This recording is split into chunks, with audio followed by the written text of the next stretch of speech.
तो सब कर देखला लोग भैया चिट्ठा खोल के, तो नेतावा लूटेला सन मीठा बोल के।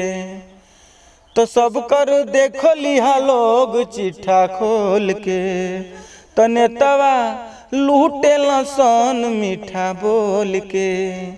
तो कुछ काम नहीं खाली भ्रष्टाचार चलता, तो कुछ काम नहीं खाली भ्रष्टाचार चलता। खाली कागज में बढ़िया सरकार चलता, खाली कागज में बढ़िया सरकार चलता।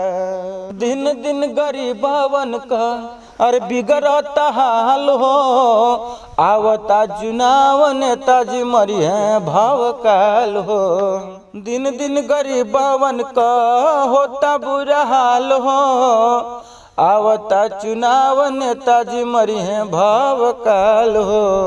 तो खाली कागज में विकास के धार चलता, कागज में बढ़िया सरकार चलता, खाली कागज में बढ़िया सरकार चलता।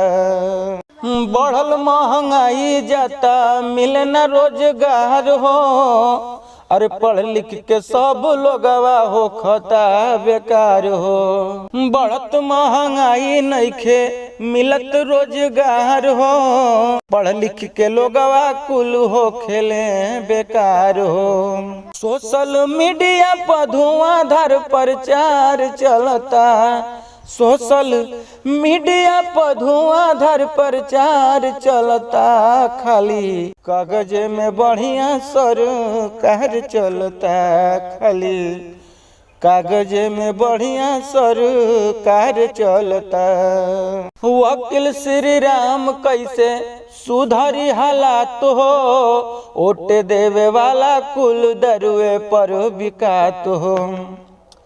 तो वकील श्री राम कैसे सुधारी हालात हो, ओट देवे वाला जब ले दरुए पर बिकात हो। राजनीति में अनपढ़ावे गंवार चलता, राजनीति में अनपढ़ गंवार चलता।